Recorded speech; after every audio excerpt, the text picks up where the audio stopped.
दोस्तों स्वागत है आपका बिहार न्यूज में। दोस्तों मैं हूं फिरदौस गनी और आप देख रहे हैं केडीवी लाइव। दोस्तों आज हो चुका है 11 दिसंबर 2022। तो आज की बिहार की टॉप न्यूज लग रहे हैं आपके लिए। दोस्तों वीडियो शुरू करने से पहले आपको बता दूं कि अगर आप नए आए हैं इस चैनल पर तो चैनल को सब्सक्राइब करके बेल आइकन को प्रेस कर दीजिए। तो चलिए शुरू करते हैं आज की पूरे बिहार की टॉप न्यूज। दोस्तों वीडियो शुरू करने से पहले आपको बता दूं कि अगर आप केडीवी लाइव में अपना बिजनेस को प्रमोट करना चाहते हैं, प्रचार करना चाहते हैं, तो आप हमारे नंबर पर संपर्क कर सकते हैं। केडीवी लाइव का नंबर आपके मोबाइल स्क्रीन पर दिख रहा होगा, आपको इस नंबर पर संपर्क कर सकते हैं। जी हाँ, इस नंबर पर संपर्क करके आप अपने बिजनेस को, जो भी आपका बिजनेस है जिस भी क्षेत्र में है, उसको आप ग्रोथ दिला सकते हैं, अपने बिजनेस को बढ़ा सकते हैं। अभी आप कॉल कीजिए और केडीवी लाइव में आप अपना विज्ञापन दें, प्रचार दें। आपको एक बात और बता दूं कि आप कॉल 10 बजे के बाद ही कीजिएगा। जहाँ 10 बजे से पहले कॉल कीजिएगा तो कॉल रिटर्न नहीं होगा, नहीं कॉल रिसीव होगा। 10 बजे के बाद कॉल कीजिए, उसके बाद ही कॉल आपका रिसीव होगा। तो चलिए शुरू करते हैं फिर आज की पूरे बिहार की टॉप न्यूज़। दोस्तों आज बात करते हैं कि बिहार में चोरी के दिलचस्प किस्से सामने आते रहे हैं। यहाँ कभी पूरा का पूरा पुल चोरी हो जाता है, कभी ट्रेन का डिब्बा, तो कभी मोबाइल का टावर चोरी हो जाता है। चोरी की इस कड़ी में एक और नया मामला जुड़ गया है। यह चोरी का ताजा किस्सा बिहार के बगहा का है, जहां 1 किलोमीटर लंबी सड़क गायब हो गई। मामला नगर परिषद क्षेत्र के वार्ड 21 में स्थित बनकटवा का है, जहां आज़ादी के पहले से मौजूद सड़क को काट करके लोगों ने गायब कर दिया। यहाँ इतनी मिट्टी काटी कि सड़क तालाब में तब्दील हो गई। इसकी वजह से आवाजाही पूरी तरीके से बंद हो गई। अब यहाँ आवागमन के लिए लोग नाव का सहारा ले रहे हैं। दिलचस्प बात यह है कि सड़क की मिट्टी तो लोगों ने काट ली, लेकिन बीच में एक छोटे से कंक्रीट से बने पुल को नहीं तोड़ पाए। जहाँ ऐसे में मिट्टी के हटने की वजह से पुल के चारों तरफ पानी लग गया और फिर वे पूरी तरीके से तालाब में तब्दील हो गई। दोस्तों बात करते हैं कि कर्नाटक के मंगलुरु शहर में इंजीनियरिंग स्टूडेंट ने बुर्का पहन करके आइटम सॉन्ग पर डांस किया। जहां इसकी वीडियो वायरल हुआ तो फिर सोशल मीडिया पर विरोध शुरू होने लगा। जहां इसके बाद कॉलेज प्रबंधन ने चारों स्टूडेंट को निलंबित कर दिया है। कॉलेज की ओर से कहा गया है कि स्टूडेंट्स कार्यक्रम खत्म होने के बाद स्टेज पर चढ़ गए थे और डांस करने लगे, वो भी बुर्का पहन करके। ये मुसलमानों के खिलाफ था। जानकारी के अनुसार मंगलुरु के सेंट जोसेफ इंजीनियरिंग कॉलेज में एक कार्यक्रम का आयोजन किया गया था। इस दौरान स्टेज पर बुर्का पहन करके छात्र छात्राओं ने डांस किया। इसका वीडियो सोशल मीडिया पर वायरल हो रहा है। अधिकारियों ने कहा है कि शहर के सेंट जोसेफ इंजीनियरिंग कॉलेज में एक प्रोग्राम आयोजित किया गया था। इसमें कुछ छात्रों ने बुर्का पहन करके स्टेज पर आकर के फिल्मी गाने पर आइटम डांस किया। इसका वीडियो वायरल हो गया था। वीडियो सामने आने के बाद कुछ सोशल मीडिया यूजर्स ने इस डांस को आपत्तिजनक और अनुचित करार दिया है, जिसके बाद कॉलेज प्रशासन ने इन छात्रों को निलंबित कर दिया है, सस्पेंड कर दिया है। दोस्तों बात करते हैं कि ट्रेनों में सफर करने वाले वरिष्ठ नागरिकों के लिए एक अच्छी खबर है। भारतीय रेलवे जल्द ही इनके लिए रियायतें बहाल करने की योजना बना सकता है। इसके अलावा इस सुविधा का लाभ उठाने के लिए उनके लिए पात्रता मानदंड में कुछ बदलाव हो सकते हैं। मीडिया रिपोर्ट्स के अनुसार भारतीय रेलवे बोर्ड वरिष्ठ नागरिकों के लिए आयु सीमा में बदलाव करने की योजना बना रहा है और रियायत को केवल कुछ श्रेणियों के टिकट तक सीमित करने की योजना बना रहा है। आपको बता दूं कि पहले सभी वर्गों के वरिष्ठ नागरिकों के लिए रियायत उपलब्ध थी। रिपोर्ट्स के अनुसार रेलवे बोर्ड उन वरिष्ठ नागरिकों को रियायत देने की योजना बना रहा है जो सामान्य और स्लीपर क्लास के लिए 70 वर्ष या फिर उससे अधिक उम्र के हैं। रेलवे ने कहा है कि वरिष्ठ नागरिकों के लिए सब्सिडी बरकरार रखते हुए इन रियायतों की लागत को कम करने का विचार है। हालांकि अभी नियम और शर्तें फाइनल नहीं हुई है। दोस्तों अब बात करेंगे कि देश के ग्रामीण क्षेत्र में ऊन, खाद, दूध, चमड़े का व्यवसाय बेहद तेजी से फल फूल रहा है। इसी के चलते किसानों के बीच भेड़ पालन को लेकर के लोकप्रियता में इजाफा हुआ है। भेड़ पालन के व्यवसाय की तरफ किसानों को प्रोत्साहित करने के लिए सरकार द्वारा सब्सिडी भी प्रदान की जा रही है। यह गाय, भैंस और बकरी के मुकाबले भेड़ पालन बेहद आसान है। यह इनके आहार पर किसानों को ज्यादा खर्च नहीं करना पड़ता है। यह सहकारी होने के चलते भेड़ें ज्यादातर घास या फिर हरी पत्तियों पर ही निर्भर होती है। केंद्र सरकार द्वारा नेशनल लाइवस्टॉक मिशन के तहत भेड़ पालन के लिए 50% तक की सब्सिडी दी जाती है। जी हां, विशेषज्ञों के मुताबिक एक किसान सिर्फ 1 लाख रुपए के खर्च में अपना व्यवसाय शुरू कर सकता है। बाजार में एक भेड़ की 3 से 8 हजार रुपए तक की कीमत है। ग्रामीण क्षेत्रों के लिए भेड़ पालन आय का एक बड़ा स्रोत बनता जा रहा है। इनसे ऊन, मांस, दूध और चमड़े के कारोबार में तेजी से इजाफा हुआ है। खेतों के लिए भेड़ के गोबर को बहुत अच्छा खाद माना जाता है। यह खेती की उत्पादकता को इसके गोबर को काफी हद तक बढ़ाया जा सकता है। यह भेड़ के शरीर पर बहुत नरम और लंबे रोए होते हैं जिनसे ऊन प्राप्त होती है, यानी कि ऊन बनती है। इसके ऊन से ही कई तरह के कपड़े बनाए जाते हैं। ऐसे में सर्दियों में भेड़ पालकों की आय में भी कई गुना इजाफा हो जाता है।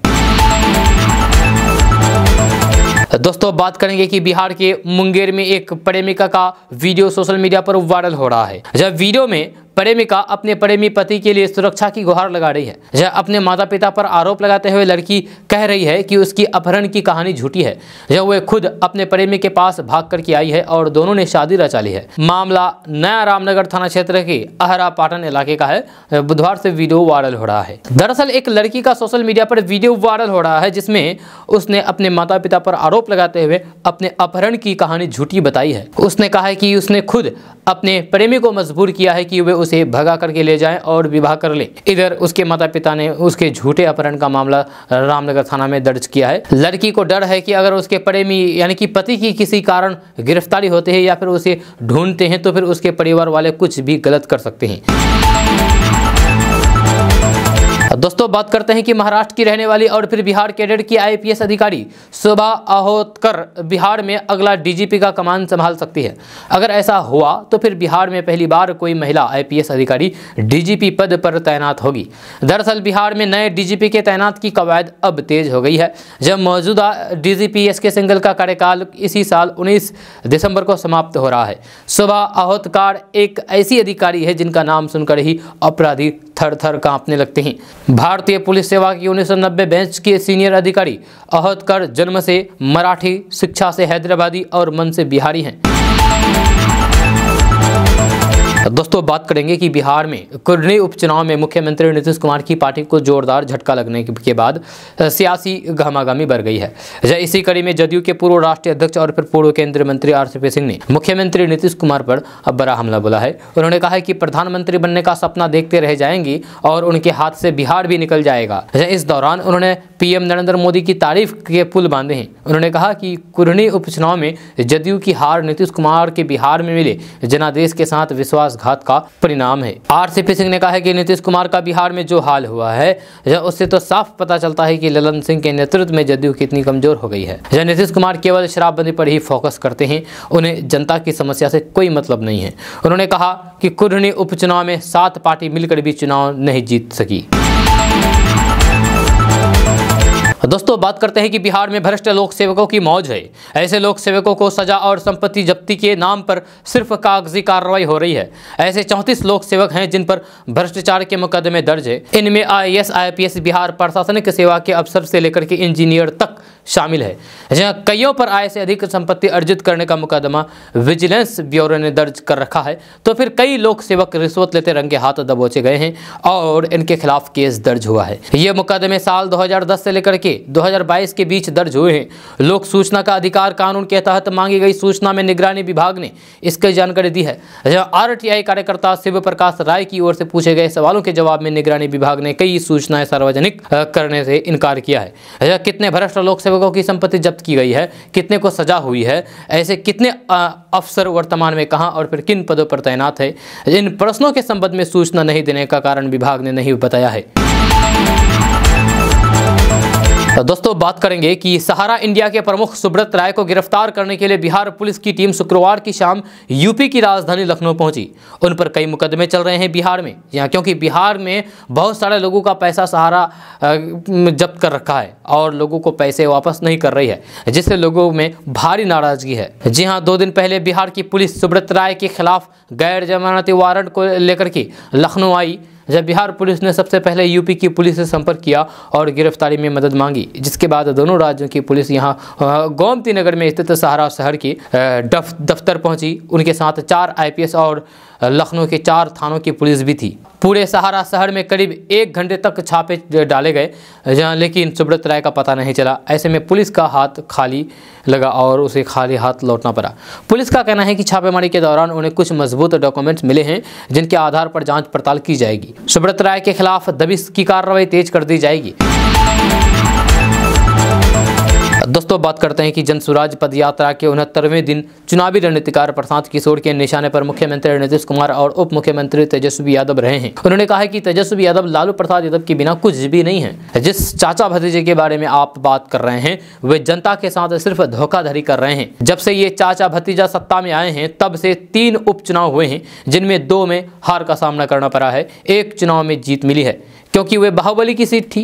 उपचुनाव तो इनसे जीता नहीं जाता, ये मुझे चुनाव लड़ना क्या सिखाएंगे। 2015 में मैंने इनकी मदद नहीं की होती तो क्या महागठबंधन को जीत हासिल होती, ये सवाल है। प्रशांत किशोर ने कहा कि पहली कैबिनेट की बैठक में तेजस्वी यादव ने 10 लाख नौकरी का जो वादा किया था उनका क्या हुआ, ये भी सवाल है। यह बिहार की अर्थव्यवस्था की चर्चा करते हुए उन्होंने कहा कि सरकार की नाकामी की वजह से बिहार बर्बाद हो रहा है। आज बिहार के पैसों से गुजरात, महाराष्ट्र जैसे राज्यों में उद्योग लगाया जा रहा है जहाँ बिहार के लोग उन राज्यों में जाकर के मजदूरी कर रहे हैं। मतलब बिहार को 2 गुनी मार झेलनी पड़ रही है। जहाँ राज्यों में पूंजी उपलब्ध कराने की जिम्मेदारी बैंकों की है। दोस्तों बात करते हैं कि बिहार विधान परिषद में विपक्ष के नेता सम्राट चौधरी ने मुख्यमंत्री नीतीश कुमार पर जोरदार सियासी हमला बोलते हुए कहा कि बिहार की राजनीति में नीतीश कुमार अब प्रासंगिक नहीं रहे। उन्होंने आरोप लगाते हुए यहां तक कह दिया है कि शराबबंदी वाले बिहार में अगर शराब बिक रहे हैं तो फिर केवल मुख्यमंत्री की कृपा से। उन्होंने कहा कि नैतिकता की बात करने वाले नीतीश कुमार को लगातार चुनाव हारने के बाद अब उन्हें इस्तीफा दे देना चाहिए। सम्राट चौधरी ने कहा कि अगर आज बिहार में कुछ देखने को मिलता है तो भ्रष्टाचार मिलता है। उन्होंने जदयू द्वारा राजगीर में हवाई अड्डा बनाने की मांग पर कहा कि अगर राज्य सरकार जमीन उपलब्ध कराए तो फिर राजगीर क्या मुख्यमंत्री की गांव कल्याण बिघा में हवाई अड्डा बन जाए। उन्होंने कहा है कि भागलपुर, मुजफ्फरपुर, बिहटा में हवाई अड्डा के लिए अब तक जमीन उपलब्ध नहीं कराई गई है। एम्स के लिए राज्य सरकार अब तक जमीन उपलब्ध नहीं करा सकी है।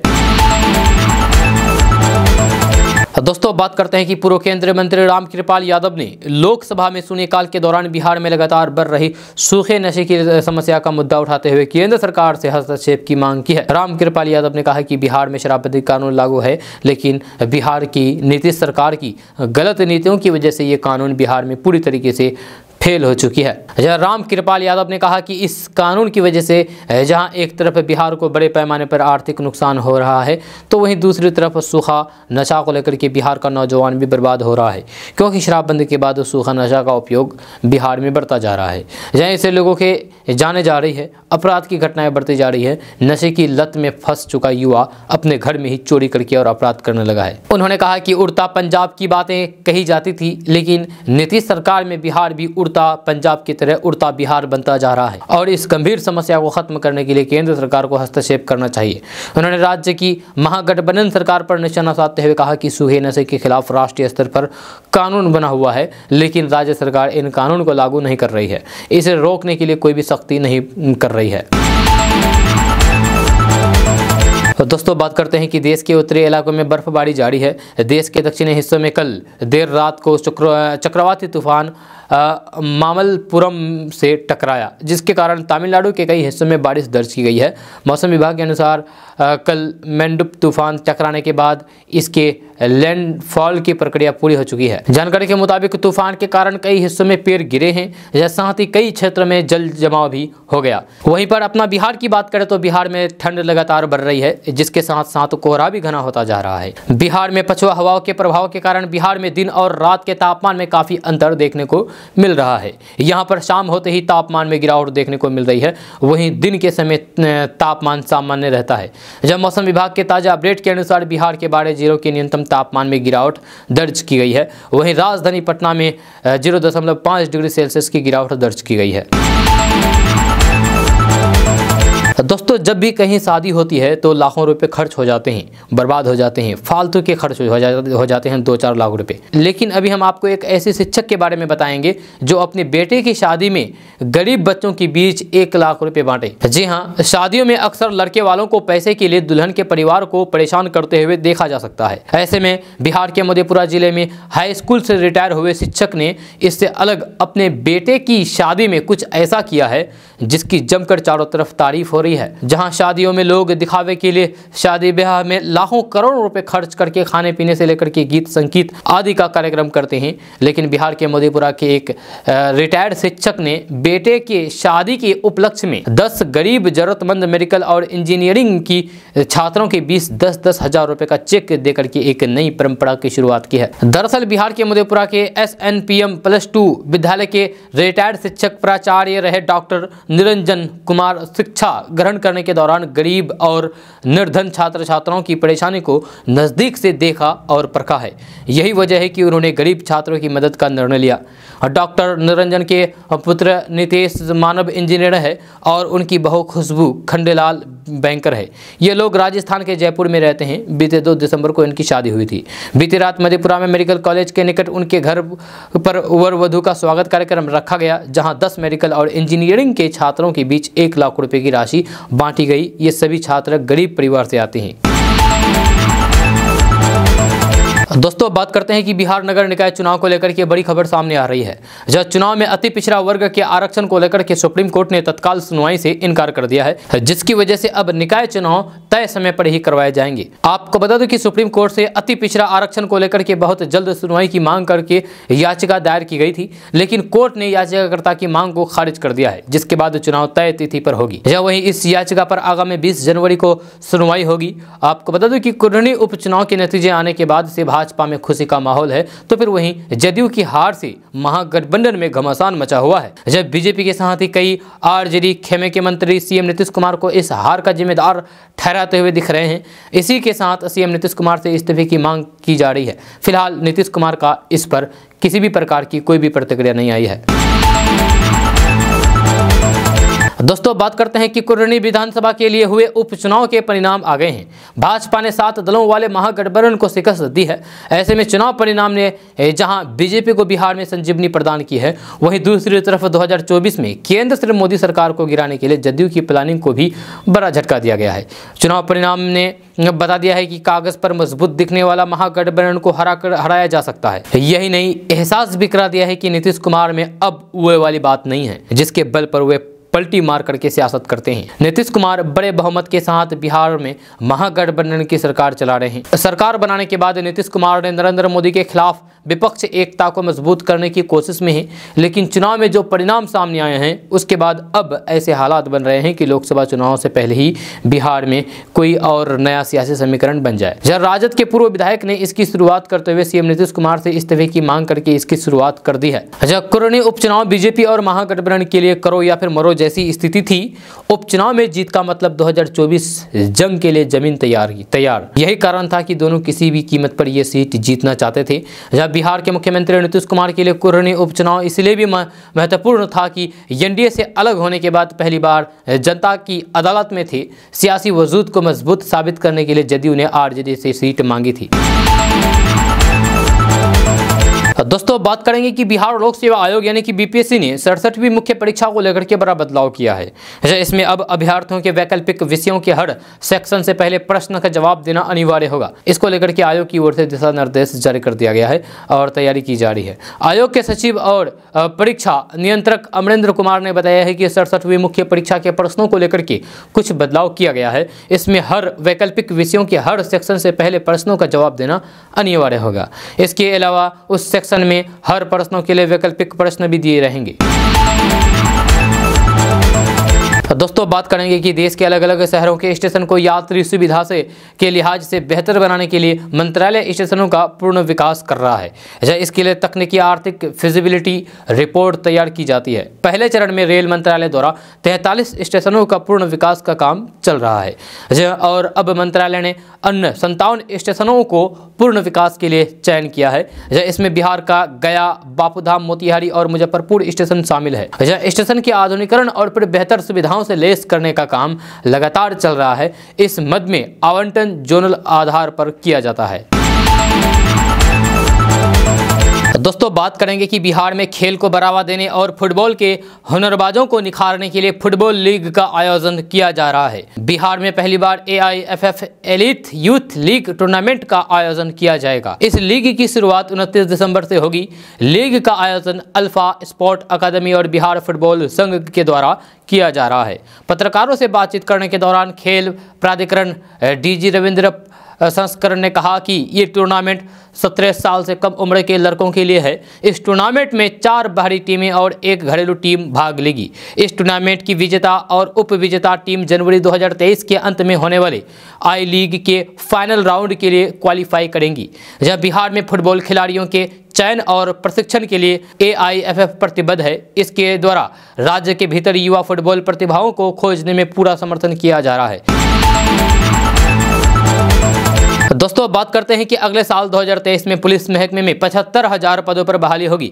जैसे सिपाही से लेकर के दारोगा और विभिन्न संवर्गों की बहाली की प्रक्रिया शुरू कर दी जाएगी। इसको लेकर के पुलिस मुख्यालय में बैठक हुई है। इसमें 75,000 पदों पर सृजित करने की प्रक्रिया को मंजूरी दे दी गई है। इतनी बड़ी संख्या में पुलिस की बहाली के बाद ट्रेनिंग सेंटर रहने की व्यवस्था, अन्य आधारभूत संरचना संसाधन को लेकर के तैयारी शुरू कर दी गई है।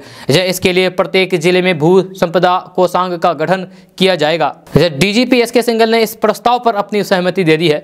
DGP SK सिंघल की अध्यक्षता में हुई बैठक में आवश्यक आधारभूत निर्माण कार्य, भविष्य में पुलिस बलों की संख्या में वृद्धि होने पर उनके आवागमन के लिए भवनों के निर्माण के लिए भूमि की उपलब्धता तथा पूर्व से पुलिस विभाग के पास उपलब्ध भू संपदा के संरक्षण को लेकर के सुझाव दिए गए हैं। महिला कर्मियों की सुविधा के लिए शौचालयों की स्थिति बेहतर बनाने के लिए कहा गया है। ADG जितेंद्र सिंह गंगवार ने जिले में SP को भू संपदा कोषांग गठन करने का सुझाव दिया है। पुलिस मुख्यालय का आधुनिकीकरण प्रभाग इसकी नियमित निगरानी करेगा। दोस्तों बात करते हैं कि अगर आप मेडिकल की तैयारी कर रहे हैं या फिर मेडिकल की तैयारी आपकी फाइनल हो चुकी है तो फिर आपके लिए खुशखबरी है, क्योंकि अब आपको बिहार में स्वास्थ्य विभाग में नौकरी मिलने वाली है। जी हाँ, स्वास्थ्य विभाग राज्य के मेडिकल कॉलेज अस्पतालों सहित कुछ अन्य विशेषज्ञ अस्पतालों में करीब 9,000 अतिरिक्त चिकित्सकों की नियुक्ति की प्रक्रिया में जुट गया है। स्वास्थ्य विभाग द्वारा मेडिकल कॉलेज अस्पतालों, फिजियोथेरेपी कॉलेज के अलावा कुछ अन्य अस्पताल के लिए नए पद बनाए गए हैं। इन पर चरणवार नियुक्ति प्रक्रिया शुरू हो रही है, जहां कुछ नए नियुक्ति का काम चल रहा है, जबकि शेष के लिए जरूरत के अनुसार नियुक्ति होगी। विभाग द्वारा दंत रोगियों की बढ़ती संख्या को देखते हुए डेंटल सर्जनों के सहयोग के लिए 702 पदों पर डेंटल हाइजीनिस्ट की नियुक्ति की प्रक्रिया अंतिम चरण में है। दोस्तों बात करते हैं कि बिहार में उद्योग लगाने के इच्छुक निवेशकों को पहले बियड़ा औद्योगिक क्षेत्र में उपयुक्त जमीन या फिर शेड प्राप्त करने में कठिनाई होती थी, लेकिन अब ऐसी बात नहीं है। जिलों के प्राइम लोकेशन पर सभी साइज के प्लॉट और शेड उपलब्ध है। जब उद्योग विभाग के प्रधान सचिव संदीप पौड्रिक उद्योग के प्रति निवेशकों को लेकर के सोशल मीडिया के जरिए जागरूक कर रहे हैं। प्रधान सचिव ने अपने ट्विटर पेज पर इन बिंदुओं को शेयर किया है। इसमें खास करके छोटे उद्योग के लिए शेड के बारे में जानकारी दी है। साथ ही मुजफ्फरपुर में शेड बनकर के तैयार है। दोस्तों बात करते हैं कि बिहार के सीवान में तेज गति एक बोलेरो बेकाबू होकर के सड़क किनारे एक वृक्ष से टकरा गई। यह टक्कर इतनी खतरनाक थी कि गाड़ी का कोई भी हिस्सा सुरक्षित नहीं बचा। तेज आवाज के साथ दुर्घटना एवं इसके बाद मची चीख पुकार से अफरा तफरी मच गई। घटना सुबह 7 से 8 बजे के बीच हुई है, जब घना कोहरा था। गाड़ी की हालात बता रही है कि उसकी गति बहुत अधिक थी। दोस्तों बात करते हैं कि बिहार के समस्तीपुर में कोचिंग में 42 साल के टीचर ने 20 साल की स्टूडेंट को प्यार हो गया। जी हाँ, और शादी भी हुई। जी हाँ, बिहार में मटुकनाथ और जूली की जैसी प्रेम कहानी फिर से सामने आई है। जब समस्तीपुर में एक टीचर ने अपनी ही छात्रा से शादी कर ली है। दोनों की उम्र में 22 साल का फर्क है। छात्रा कोचिंग पढ़ने आती थी, इसी दौरान दोनों में प्यार हुआ और फिर शादी कर ली। इसका वीडियो सामने आया है। मामला बिहार के समस्तीपुर के रोसड़ा बाजार का है। टीचर ने गुरुवार को थानेश्वर मंदिर में जाकर के शादी रचाई। यह शादी की गवाह आसपास के लोग बने। टीचर की उम्र 42 साल है, जबकि छात्रा का 20 साल है। यह शादी में आए लोगों ने इसका वीडियो बना लिया। इस मामले को लेकर के स्थानीय लोगों ने बताया है कि श्वेता कुमारी रोसड़ा बाजार में स्थित संगीत कुमार की कोचिंग में इंग्लिश पढ़ने आती थी। वहीं दोनों में प्यार शुरू हुआ। फिर दोनों ने प्रेम विवाह कर लिया। बाद में उसे कानूनी मान्यता देने के लिए कोर्ट मैरिज कर लिया। दोनों रोसड़ा बाजार के ही रहने वाले हैं। दोनों के घर की दूरी लगभग 800 मीटर है। शिक्षक का पत्नी की देहांत कई साल पहले हो गया था। जब गुरुवार को टीचर संगीत कुमार ने मंदिर में जाकर के श्वेता से शादी रचा ली। बड़ी संख्या में लोग इस शादी के गवाह बने। शादी में आए लोगों ने ही वीडियो बनाया और फिर सोशल मीडिया पर अपलोड कर दिया। गुरु शिष्या की शादी इलाके में चर्चा का विषय बनी हुई है। दोस्तों, अब जो खबर बताने जा रहे हैं ये बिहार की नहीं बल्कि उत्तर प्रदेश से है। जी हां, उत्तर प्रदेश के अलीगढ़ से एक हैरान कर देने वाला मामला सामने आया है, जिसमें पति पत्नी के बीच पराठे को लेकर के शुरू हुए विवाद ने इतना विभत्स रूप ले लिया कि पत्नी ने पति को मौत के घाट उतार दिया। जब मृतक की बहन का आरोप है कि भाभी ने अपने जीजा के साथ मिलकर के षड्यंत्र के तहत मेरे भाई की हत्या कर दी है। आपको बता दूं कि मृतक का शव एक रेलवे ट्रैक पर मिला है और इसके साथ बुरी तरीके से मारपीट की गई है। बताया यह भी जा रहा है कि पत्नी के उसके जीजा के साथ अवैध संबंध थे, जिसके चलते इस वारदात को अंजाम दिया गया है। फिलहाल पुलिस ने मौके पर पहुंच करके बॉडी को पोस्टमार्टम के लिए भेज दिया है और आरोपी महिला यानी कि मृतक के लक्ष्मण की पत्नी को गिरफ्तार कर लिया है, तो फिर वहीं जीजा की तलाशी जारी है। दरअसल पूरा मामला अलीगढ़ की दहली गेट थाना क्षेत्र में स्थित नगला मसानी का है। जब मृतक लक्ष्मण की बहन ने बताया है कि भाई की शादी कुछ ही साल पहले हुई थी, लेकिन शुरू से ही भाभी का चक्कर उसके जीजा से चल रहा था, जिस कारण आए दिन भाई और भाभी के बीच झगड़े होते थे। भाभी रोज किसी न किसी बात पर भाई को गंदी गंदी गालियां देती थी और फिर मारपीट भी करती थी। साथ ही उसको अपने जीजा से कह करके जान से मरवाने की धमकी भी देती थी। उस दिन भी ऐसा ही कुछ हुआ था। मैं और मेरे भाई एक साथ बैठ करके पराठे खा रहे थे कि एकदम भाभी ने बेवजह गाली गलौज और फिर मारपीट शुरू कर दी। गालियां देते हुए उसने पैसे की फरमाइश भी रखी। उसका मन इससे भी नहीं भरा तो उसने फिर अपने जीजा को फोन कर दिया और फिर आकर के मेरे भाई की जान ले ली, दोनों ने मिल करके। दोस्तों, बात करते हैं कि केंद्र सरकार ने अल्पसंख्यक छात्रों के लिए चला रही मौलाना आज़ाद फेलोशिप को बंद कर दिया है। यह स्कॉलरशिप अल्पसंख्यक वर्ग के छात्रों को उच्च शिक्षा यानी कि रिसर्च के लिए दी जाती थी। यह स्कॉलरशिप बंद करने के संबंध में जानकारी अल्पसंख्यक मामलों के मंत्री स्मृति ईरानी ने कांग्रेस सदस्य की TN प्रतापन के सवाल के जवाब में लोकसभा में दिया है। आपको बता दूं कि बीते दिनों केंद्र सरकार ने अल्पसंख्यक वर्ग को प्री मैट्रिक स्तर पर दी जाने वाली स्कॉलरशिप को बंद कर दिया था। लोकसभा में कांग्रेस सदस्य TN प्रतापन के सवाल पर जवाब देते हुए स्मृति ईरानी ने कहा कि MANF योजना सरकार की तरफ से लागू की जा रही उच्च शिक्षा के लिए अन्य फेलोशिप योजनाओं के साथ ओवरलैप करती है। ऐसे में अल्पसंख्यक छात्र पहले से ही ऐसी योजनाओं का लाभ उठा रहे हैं, इसीलिए सरकार ने 2022-23 से MANF योजना को बंद करने का फैसला कर लिया है। लोकसभा में सवाल का जवाब देते हुए स्मृति ईरानी ने कहा है कि UGC के आंकड़ों के मुताबिक 2014-15 और 2021-22 के बीच इस योजना के लिए 738 करोड़ रुपए जारी कर दिए गए थे। इस दौरान कुल 6722 छात्रों को योजना का लाभ मिला था। हालांकि प्रतापन स्मृति ईरानी के जवाब से संतुष्ट नहीं हुए थे। उन्होंने केंद्र सरकार को मुस्लिम विरोधी बताया। साथ ही उन्होंने कहा कि इस योजना को बंद होने से अल्पसंख्यक वर्ग के छात्रों को रिसर्च कार्य प्रभावित होंगे। आपको बता दें कि मौलाना आज़ाद स्कॉलरशिप योजना सच्चर कमेटी की सिफारिशों के बाद 2005 में शुरू की गई थी। उस वक्त केंद्र में मनमोहन की सरकार थी। आपको बता दें कि सच्चर कमेटी मुस्लिमों के सामाजिक, आर्थिक और शैक्षणिक स्तर को जानने के लिए गठित की गई थी। दोस्तों, बात करते हैं कि बिहार में नई सरकार के गठन के बाद सभी विभागों के मंत्रियों द्वारा अपने अपने विभागों में आमूलचूल परिवर्तन किए जा रहे हैं। इसी कड़ी में शिक्षा विभाग में भी जल्द ही परिवर्तन देखने को मिल सकता है। इस बात की पुष्टि खुद बिहार के शिक्षा मंत्री प्रोफेसर चंद्रशेखर सिंह ने किया है। जब बिहार सरकार के शिक्षा मंत्री प्रोफेसर चंद्रशेखर ने कहा कि राज्य सरकार जल्द ही पिछले 5 सालों से एक ही जगह अड्डा जमाए हुए अफसरों को तबादला करने जा रही है। इसको लेकर के तत्काल मंत्री सेल को ये जानकारी देने को कहा गया है कि कहां-कहां कौन-कौन से अफसर पिछले 5 सालों से एक ही जगह पर टिके हुए हैं। इसके अलावा उन्होंने राज्य के अंदर 7वें चरण के शिक्षक भर्ती प्रक्रिया को लेकर भी बड़ी जानकारी शेयर करते हुए कहा कि 7वें चरण में शिक्षकों की नियुक्ति अगले 2 से 3 माह में शुरू कर दिया जाएगा। इसको लेकर के शिक्षा विभाग द्वारा अपनी तैयारी को अंतिम रूप दिया जा रहा है। यह नियुक्ति पूरी तरीके से साफ सुथरे सिस्टम से कराया जाएगा। विभाग के तरफ से शिक्षक नियोजन को पारदर्शी बनाने के प्रयास किए जा रहे हैं। इसके आगे उन्होंने कहा कि बिहार के अंदर 7वें चरण में शिक्षकों की नियुक्ति का पैटर्न प्रधान अध्यापकों और प्रधान शिक्षकों की भांति होगी। जैसे शिक्षकों की ये नियुक्तियां विशेष वेतन पर करने पर विचार किया जा रहा है। दोस्तों बात करते हैं कि बिहार में अपराधियों का तांडव लगातार जारी है। बिहार के अंदर शायद ही कोई ऐसा दिन गुजरता हो जिस दिन कोई आपराधिक घटनाएं निकल करके सामने ना आती हो। इसी कड़ी में अब बिहार के मुजफ्फरपुर से बड़ी खबर निकल करके सामने आ रही है। यहाँ कुछ बदमाशों द्वारा एक नाबालिग छात्रा के साथ चाकू की नोक पर गलत काम करने का घटना को अंजाम दिया गया है। जब मिली जानकारी के अनुसार मुजफ्फरपुर जिले की बरूराज थाना इलाके के गांव में 3 युवकों द्वारा चाकू के बल पर 15 वर्षीय छात्रा के साथ सामूहिक गलत काम की वारदात को अंजाम दिया है। बताया जा रहा है कि इन 3 बदमाशों द्वारा छात्रों को रात भर बंधक बना करके कई बार बारी बारी से इस कुकर्म को अंजाम दिया गया है।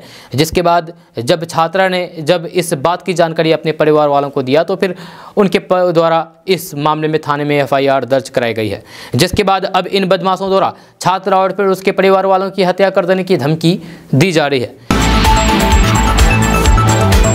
दोस्तों बात करते हैं कि बिहार में एक बार फिर से उपचुनाव का परिणाम सामने आ चुका है। गोपालगंज और मोकामा के बाद अब कुरहनी विधानसभा का उपचुनाव संपन्न हो गया है। बेहद रोचक मुकाबले में यहां भाजपा की जीत हुई और कड़े टक्कर में जदयू को हार का सामना करना पड़ा। जब कुरहनी की हार को लेकर के महागठबंधन मंथन भी करेगा, लेकिन पिछले कुछ चुनाव परिणामों को देखा जाए तो फिर अब उनकी अनेक जगहों में एक बड़ा फैक्टर भी सामने देखने लगा है, तो महागठबंधन को बड़ा नुकसान पहुंचता है। जब बिहार में उपचुनाव के परिणामों को देखें तो फिर यह कहना गलत नहीं होगा कि अब बिहार की सियासत में वोट बैंक का ट्रेंड तेजी से बदल रहा है। या किसी जाति और धर्म विशेष को अपना समझ करके आंख मूंद लेना बड़े सियासी दलों को नुकसान पहुंचा रहा है। एनडीए हो या फिर महागठबंधन, दोनों पर यह लागू है। वहीं महागठबंधन के मजबूत वोट बैंक में अब आसानी से सेंधमारी की जा रही है। वोट कटने से महागठबंधन को जो नुकसान हो रहा है वह पिछले कुछ चुनावों में साफ दिख रहा है। महागठबंधन में राजद की बात करें तो मुस्लिम वोटों का बिखराव अब बड़ी समस्या बनी हुई है। ओबीसी की पार्टी AIMIM ने जहां भी दस्तक दी है उसका नुकसान महागठबंधन को भुगतना पड़ा है। बात विधानसभा चुनाव 2020 की करें या फिर गोपालगंज उपचुनाव की, AIMIM अच्छे खासे तादाद में मुस्लिम वोटरों को अपने ओर शिफ्ट करने में सफल रही है। जब कुरहनी में भी 3000 से अधिक वोट AIMIM उम्मीदवार को मिले हैं। इन वोटरों में अधिकतर महागठबंधन के ही हिस्से में जाती रही है, जहां इनमें कोई दोहराए नहीं है कि महागठबंधन को OBC की एंट्री का खामियाजा भुगतना पड़ रहा है। वहीं गोपालगंज में विधानसभा चुनाव 2020 में बसपा से साधु यादव को, तो फिर उपचुनाव में 2022 में उनकी पत्नी इंदिरा यादव ने काफी वोट काटे। OBC की पार्टी AIMIM ने भी यहाँ वोट काटे और फिर इसका खामियाजा RJD को भुगतना पड़ा। जब लालू प्रसाद यादव के गृह जिला में ही तमाम ताकत झोंक करके राजद नहीं जीत सकी और फिर भाजपा ने फिर अपना झंडा गाड़ दिया है। जब कुरहनी उपचुनाव की बात करें तो यहाँ AIMIM उम्मीदवार और मुकेश सहनी की पार्टी VIP के उम्मीदवार ने भी महागठबंधन की हार में बड़ी भूमिका निभाई है। VIP को करीब 10,000 वोट मिले, जबकि जदयू उम्मीदवार कांटे की टक्कर में महज 36 से 32 वोटों से हारे। महागठबंधन को वोटों के बिखराव को हर हाल में अब रोकने की जरूरत है। इसका सीधा फायदा एनडीए को मिलता है। दोस्तों बात करते हैं कि बिहार के मुख्यमंत्री नीतीश कुमार द्वारा सरकारी स्कूलों में बच्चों की संख्या बढ़ाने और लोगों को शिक्षित बनाने को लेकर के तरह तरह की योजनाएं बनाई जाती है। इसी कड़ी में एक योजना जिसकी चर्चा सबसे अधिक होती है तो वह है मध्याह्न भोजन योजना। एक तरफ इस योजना की तारीफ भी होती है तो दूसरी तरफ इसमें कई खामियां भी नजर आती है। इसी कड़ी में अब एक ताजा मामला बिहार के भागलपुर से निकल करके सामने आ रहा है। यहाँ एक विद्यालय में मिड डे मील की गुणवत्ता में खामी देखने को मिली है। दरअसल बिहार के भागलपुर के रतनदीपुर के एक मध्य विद्यालय में मिड डे मील में कीड़ा मिलने का मामला सामने आया है। यहाँ बच्चों को कीड़ा वाला खाना परोसा गया है, जिसके बाद बच्चों द्वारा इसका विरोध शुरू कर दिया गया। इस विरोध को सुनकर के आसपास के कई लोग स्कूल पर पहुंच गए और इस मामले को लेकर के उच्च अधिकारी से बात करने की मांग करने लगे।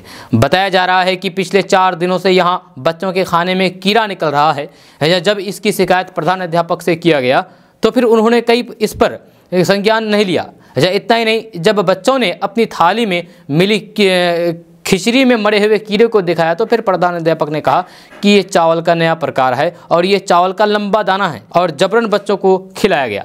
जिसके बाद परिवार वालों ने स्कूल में जम करके हंगामा किया। उन लोगों का कहना है कि यहाँ पर गुणवत्तापूर्ण खाना नहीं दिया जाता है।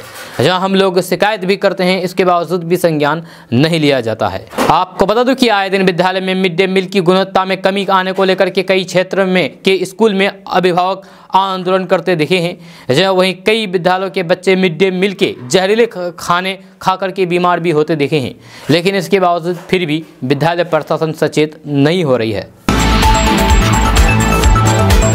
दोस्तों बात करते हैं कि राम की जन्मस्थली अयोध्या और फिर सीता की जन्मस्थली सीतामढ़ी को जोड़ने के लिए रामायण सर्किट सड़क का निर्माण किया जा रहा है। ये सड़क बिहार के सिवान, सारण, गोपालगंज समेत 5 जिलों से होते हुए गुजरेगी। इसको लेकर के तैयारी की जा रही है। खबर के अनुसार केंद्रीय सड़क परिवहन एवं राजमार्ग मंत्रालय ने इस सड़क को 4 लेन बनाने की मंजूरी इसी साल दे दी है। आपको बता दें कि इस रामायण सर्किट सड़क में बिहार के सिवान, सारण, गोपालगंज, शिवहर और सीतामढ़ी जिले को शामिल किया गया है। इस सड़क के निर्माण होने से इन जिलों के लोगों को सबसे ज्यादा फायदा होगा। इससे लोगों का आवागमन भी सुगम और आसान हो जाएगा। करीब 5,800 करोड़ रुपए की लागत से 4 चरणों में 2025 तक रामायण सर्किट सड़क का निर्माण पूरा कर लिया जाएगा। आपको बता दूं कि पहले चरण में सिवान से मशरक तक करीब 1,027 करोड़ रुपए की लागत से 51 किलोमीटर लंबाई में सड़क का निर्माण शुरू कर दिया जाएगा। इस सड़क के निर्माण को लेकर के कई जिलों में भूमि अधिग्रहण की प्रक्रिया चल रही है। दोस्तों बात करते हैं कि बिहार की राजधानी पटना से बड़ी खबर सामने आ रही है। ताजा रिपोर्ट्स के अनुसार बिहार में सभी आईएएस अधिकारियों को अपनी अचल संपत्ति का ब्यौरा देना होगा। इसको लेकर के बिहार सरकार के सामान्य प्रशासन विभाग के द्वारा अधिसूचना जारी कर दिया गया है। खबर के अनुसार सामान्य प्रशासन विभाग ने आदेश जारी करते हुए कहा कि बिहार में सभी आईएएस अधिकारियों को साल 2022 की वार्षिक अचल संपत्ति का ब्यौरा 31 जनवरी 2022 तक अनिवार्य रूप से जमा करना होगा। इसमें 31 दिसंबर 2022 तक की वार्षिक अचल संपत्ति का विवरण शामिल होगा। आपको बता दूं कि विभाग ने साफ कर दिया है कि अगर कोई आईएएस अधिकारी अपने अचल संपत्तियों का विवरण जमा नहीं करते हैं तो फिर उन पर नियमानुसार कार्रवाई की जाएगी। इसीलिए अधिकारी 1 जनवरी से 31 जनवरी तक अपनी संपत्ति की जानकारी ऑनलाइन अपलोड करें। दोस्तों बात करते हैं कि बिहार में रहने वाले लोगों के लिए बड़ी खबर सामने आ रही है। ताजा रिपोर्ट्स के मुताबिक तापमान में लगातार हो रही गिरावट से बिहार के पटना, गया, बांका, किशनगंज, अररिया, पूर्णिया, कटिहार समेत 8 जिलों में सबसे अधिक ठंड पड़ रही है। साथ ही साथ लोगों को रात में कनकनी और फिर ठिठुरन का भी सामना करना पड़ रहा है। खबर के अनुसार राजधानी पटना समेत बिहार के 12 जिलों के न्यूनतम तापमान में गिरावट दर्ज की गई है। पिछले 24 घंटे के अंदर बिहार के कई जिलों में न्यूनतम तापमान 8 डिग्री के आसपास आ गया है, जिससे लोगों को तेज ठंड महसूस हो रही है। आपको बता दूं कि कल बिहार के गया में सबसे कम तापमान रिकॉर्ड किया गया है, जहां कल गया का न्यूनतम तापमान 60 डिग्री रहा, जबकि दूसरे नंबर पर बांका में न्यूनतम तापमान 8 डिग्री रिकॉर्ड किया गया। दोस्तों आज का न्यूज़ बस यहाँ तक। कैसा लगा नीचे कमेंट बॉक्स में कमेंट करके जरूर बताइएगा। अगर आप नए आए हैं इस चैनल पर तो फिर इस चैनल को सब्सक्राइब करके बेल आइकन को प्रेस कर दीजिए और साथ में वीडियो को लाइक कर दीजिए, अपने दोस्तों के साथ शेयर भी कीजिए। तो चलिए मिलते हैं फिर नेक्स्ट वीडियो के साथ, तब तक के लिए जय हिंद, जय बिहार।